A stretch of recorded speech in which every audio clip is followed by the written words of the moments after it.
Bom dia, hoje é 11 de outubro de 2017 e continuamos aí com a segunda aula aí com base no livro do professor Milton Santos, O Espaço do Cidadão, um livro fabuloso, eu recomendo a leitura para todos. Aqui nós vamos fazer um apanhado geral do livro, tentando resumir aí os principais pontos que nos levam a compreender o que é o cidadão dentro de uma sociedade democrática e principalmente o que é o cidadão dentro da sociedade democrática brasileira.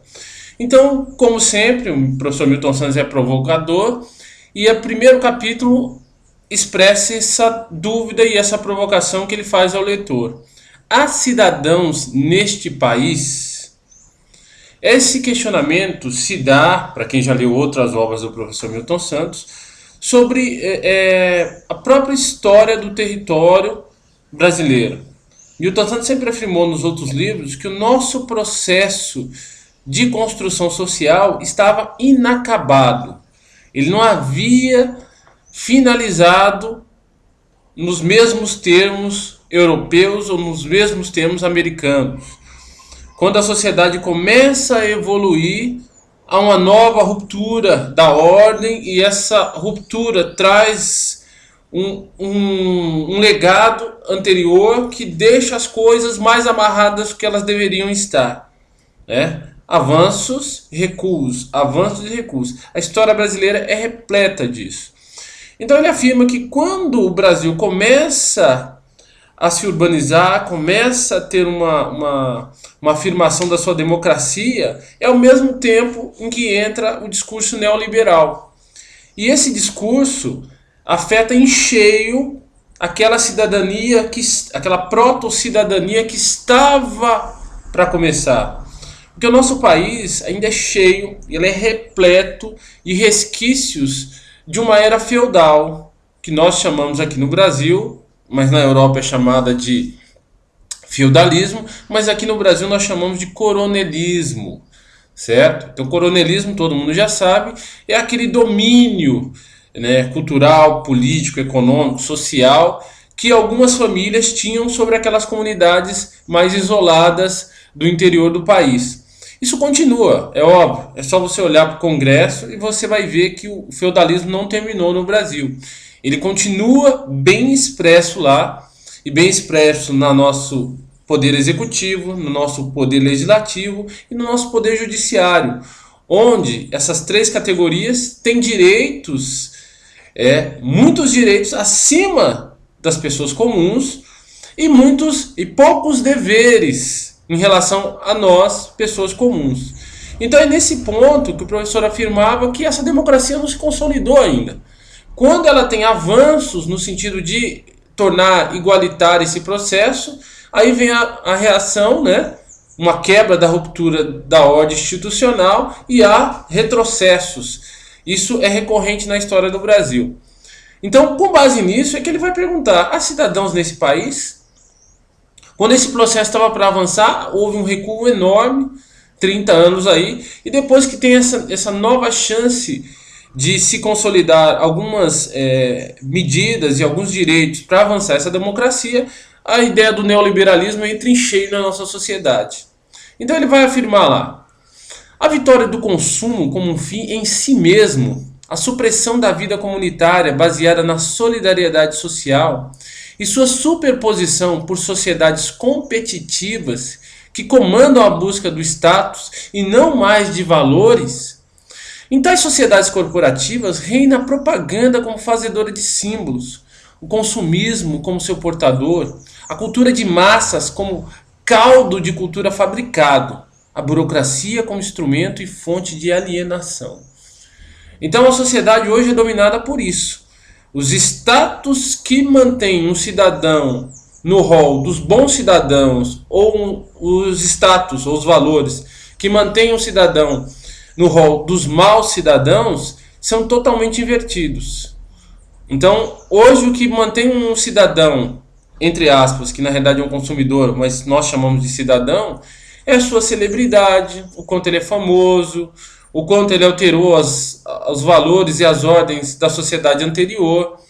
Então não há mais os valores que estabelecem o que é cidadania é, é, no sentido padrão das coisas, no sentido da modernidade mesmo. Uma pessoa que coopera com a sociedade, que traz ganhos para a coletividade. Esse não é o item mais. O item é a propaganda, os símbolos, o status. Página 25. Em lugar do cidadão, formou-se um consumidor que aceita ser chamado de usuário. Então, essa palavra usuário é muito usada para transportes e para direitos que seriam constitucionais. Então, direito ao transporte, direito à moradia. Então, se substitui gradativamente e gradativamente também esse proto-cidadão entende que o acesso àquele direito, que é constitucional, é só feito via dinheiro. Não é uma garantia. Ele é feito através do dinheiro. Se você tem dinheiro, você tem essa garantia de uso. Se não tem, sem chance. Na cidade, sobretudo na grande, os cimentos dissolvem e minguam as solidariedades ancestrais. O que é essa ancestrais? Ele se refere aí à vida no interior, à vida bucólica, né? A vida onde os valores coletivos se sobrepunham aos valores individuais. E ele vai continuando. Ali onde o dinheiro se torna a medida de tudo. A economização da vida social impõe uma competitividade e um selvagismo crescente. Assim, a cultura popular, cultura selvagem e irracional, é substituída lenta e rapidamente pela cultura de massas. O espaço selvagem cede lugar a um espaço que enquadra e limita expressões populares e que deveria surgir como sociedade de massas, apenas se dá como sociedade alienada. Então é óbvio, o neoliberalismo ele vem e ele altera os conceitos da sociedade contemporânea. Não explicitamente, mas implicitamente. O que quer dizer isso? Que gradativamente a TV e esse grande impacto da mídia mostra o que é ser cidadão. Ótimo, alguém ganhou muito dinheiro e agora ajuda uma ou duas pessoas. E não uma pessoa que criou uma espécie ou uma forma de dar mais fluxo à convivência das pessoas. O convívio social não é mais um valor. O convívio com as coisas, com as mercadorias, é que é o valor. Então as pessoas dão testemunho de você não pelo que você é em si, mas o que você alcançou em termos de ter, em termos de consumo. Ou melhor dizendo, sucesso. Então as pessoas são avaliadas pelo sucesso que elas têm. Então nós já vimos, esse é o credo do neoliberalismo. O neoliberalismo visa anular o convívio social, por uma razão simples. Com o convívio social e com as solidariedades comunitárias, sociais, o dinheiro perde a sua importância. Ele é secundário. Mas quando esses relacionamentos sociais, comunitários, afetivos, eles são diminuídos, o dinheiro ganha o lugar. Porque ele ganha predominância em relação ao convívio social. Então esse é o objetivo do neoliberalismo. Não é só trazer a economia para o centro da sociedade. Isso ele já fez. Mas ele quer trazer o dinheiro para o centro da vida humana. O que dissolve completamente as nossas relações sociais, o que é um perigo para a ordem social. Muitas pessoas já entendem que isso é um perigo, mas os capitalistas não entendem que isso é um perigo. Acham que é possível controlar através de um pouquinho de alienação aqui, um pouquinho de alienação ali. Então vamos ver como isso se dá hoje, né? Hoje a palavra em voga é ostentação. A ostentação é a palavra que mais reflete a consolidação do dinheiro como centro do nosso convívio social. Então, o que quer dizer ostentação? Vamos lá para o nosso Wikipédia. É o ato de, com muito excesso e orgulho, exibir realizações, posses ou habilidades de si próprio. Então, está aí a raiz do individualismo. Por que a ostentação não coopera com o avanço da sociedade? Porque é de si próprio, não é do coletivo. A sociedade é um coletivo, a comunidade é um coletivo. A sociedade urbana, mesmo com esse individualismo todo, ela só funciona porque algumas pessoas cedem em relação às outras. Então isso é tão visível num cruzamento. Num cruzamento, há pessoas que querem atravessar de qualquer jeito. Ela sempre é a primeira. Mas por que aquele cruzamento não para e ele não é repleto de acidentes? Porque tem pessoas que, imbuídas de um senso de comunidade, elas cedem, elas dão passagem. Né? Então um conjunto de pessoas, cidadãos que cedem, que dão passagem, que olham para o coletivo, minimizam os atos de alguns que são extremamente individualistas. Mas quando dois individualistas se encontram no cruzamento, é batida na certa. Então, habilidade de si próprio com vaidade e pompa, bens, direitos ou outra propriedade, normalmente fazendo referência à necessidade de mostrar luxo ou riqueza. O termo também pode contrair conotação positiva, né? Mas aí já não é o caso da sociedade. O objetivo normalmente é que o alvo sinta uma sensação de satisfação, admiração ou inveja. Então é claro que uma sociedade não pode ir para frente com esse tipo de situação. Um causando inveja ao outro e tendo satisfação com a diminuição do outro. Então isso que o Milton Santos colocava predominantemente. Ele dizia, olha, nós vivemos numa sociedade urbana, onde pessoas têm que conviver com pessoas num espaço relativamente restrito. E se você colocar esses valores como centro do processo de convívio social, a sociedade vai virar um caos. O urbano vai se tornar cada vez mais violento. Não pela limitação do espaço geográfico, mas pelos valores que essas pessoas tentam estabelecer dentro desse espaço limitado. Ou seja, seu individualismo, sua satisfação individual.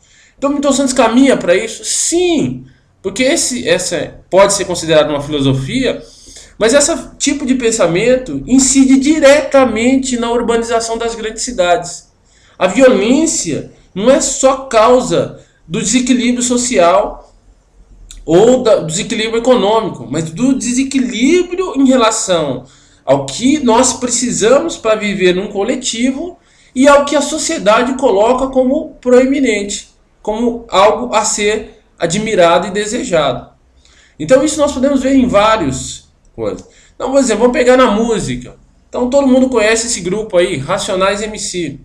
Então os primeiros discos, os primeiros LPs, as primeiras manifestações musicais do grupo se relacionavam ao lugar que eles habitavam, a periferia. Né? Então se colocava os medos da periferia, os anseios, as possibilidades, tudo se relacionava ao social. Então aqui tem a capa de um dos LPs. Então mostra sim o cidadão da periferia, predominantemente negro, sendo oprimido dentro da sua própria cidade, dentro da sua própria cidadania. Ele não se considerava livre, se considerava um cativo, porque de fato ele é um cativo da periferia. Então esses valores eram colocados constantemente. Em todas as manifestações musicais aparecia aqui. Do outro lado, também, nos Estados Unidos, tinha um outro grupo chamado Public Enemy, e ele também fazia as mesmas manifestações sociais que mostravam o negro preso, opresso na sua própria sociedade. E que a democracia não era tão democrática quanto se afirmava que ela era. Então havia uma conotação social muito grande entre essas expressões musicais. Então aqui é a mesma coisa, né? Public Enemy. Aí depois você tem um esvaziamento desse discurso com chamada ostentação, que nada mais é do que um braço, uma manifestação do neoliberalismo naquela variante social. Então na música, qual que é a manifestação do neoliberalismo? É a ostentação também. Então aqui já vemos o Mano Brown, né? Com Naldo, já vemos o Mano Brown com uma outra conotação, né? Já não aparece mais a periferia, já aparece uma série de marcas, né? Ele de paletó, que é uma típica vestimenta da burguesia e da classe dominante, né? Aí nós já temos outro, ele já no Fantástico, que a Rede Globo, inclusive em algumas músicas, ele fala, molecada, vamos parar de assistir Rede Globo, essa realidade não existe, né? Vamos obedecer pai e mãe, até lembro hoje. Isso já foi mudando. Então, gradativamente, a ideia de ostentação também vai entrando. Aqui ele já não aparece mais numa periferia, né? Nós já temos um empregado aqui branco, né? No fundo, observando aí o homem negro, né? Na sua ostentação, com o seu Porsche, né? E não é só ele, na esteira dele, ou ele vai na esteira do funk, ostentação, né? E há vários, a ostentação do dinheiro, a vida comunitária desaparece. Então todos esses cantores que são de periferia, em sua grande esmagadora maioria, eles já não falam mais do seu local de origem. Eles vão falar dos objetos que lhes são importantes. Ouro, carrões, dinheiro. É o funk ostentação. Não é? E aí, como é que fica? Né? Esse é o credo da sociedade capitalista. Né? Tirar a periferia, o discurso de desigualdade social, e colocar o discurso de que todo mundo pode alcançar esse oásis, né, de ostentação. Então não são mais as coisas, não são mais as pessoas, são as coisas. Né? Isso em todas as áreas. Então temos aí um campeão de boxe, e se você pegar antes dele, né, deixa eu pegar aqui, nós tínhamos um outro ícone também. Então, como eu estava dizendo, nós temos hoje aí o Floyd, que é o campeão aí do boxe. E o que ele passa? É o credo neoliberal, ostentação, né, individualismo, dinheiro. Então, esse é o campeão de hoje, do credo neoliberalista. Só dinheiro, coisas. Pode ver que ele não aparece, ele aparece mais sozinho. É ele, né? É a ostentação do indivíduo. Claro que isso é direcionado, né? Ostentação das coisas, do indivíduo em si. Enquanto você tinha um outro pugilista de um outro período onde a modernidade ainda tinha seu espaço, que é o Cassius Clay, Muhammad Ali, e é um boxeador. Aí, ó, aonde que ele exibe dinheiro, aonde que ele exibe suas conquistas materiais, não há. Muito pelo contrário, Muhammad Ali era um ativista. Você coloca lá, ali, ativista. E você vê ele com figuras públicas, Malcolm X, Martin Luther King, em manifestações públicas, fazendo passeata, peitando o governo dos Estados Unidos para poder não ir à guerra, se tornando muçulmano, frases contundentes a respeito do que era o governo na visão dele. Então você vê um cara ativista. Ativista, aí ó. Então é um cara que participa da sociedade, vê a coletividade, ele desafia o status, mesmo sabendo que será punido por isso, sabemos que foi preso e tudo mais. E aí? Então, claro, cada um tem seu período. Período hoje é um período onde o neoliberalismo tomou conta de inúmeras áreas. Isso é evidente, isso é visível. E as frases do Milton Santos, o contexto em que ele coloca o livro, é para lembrar a gente que não é desse jeito. Essa economização da vida, essa individualização, ela é prejudicial à construção de uma sociedade democrática. Você não pode ter duas coisas crescendo ao mesmo tempo. Se nós optarmos pelo consumo, nós estamos condenando. Consumo, quando eu digo, é colocar o dinheiro no centro da vida social. Nós estamos nos condenando enquanto democracia. Né? Isso é fato. Isso é um fato. Isso é um fato. Então, ok? Então vamos ficar por aqui para terminar a aula com aí até os seus 20 minutos. Lembrando sempre, não esqueçam de avaliar. Gostei, positivo, marca gostei. Não gostei, coloca negativo. Procurem participar das discussões, colocar comentários, sua opinião, e dentro do espaço que o YouTube nos fornece para isso, para que a discussão ganhe ritmo e seja uma espécie de comunidade, para que favoreça todos nós na compreensão desses aspectos aí que são importantes para o nosso próprio convívio social e principalmente daqueles que a gente acaba aí sendo tutores. Ok? Então ficamos por aqui, até a próxima aula.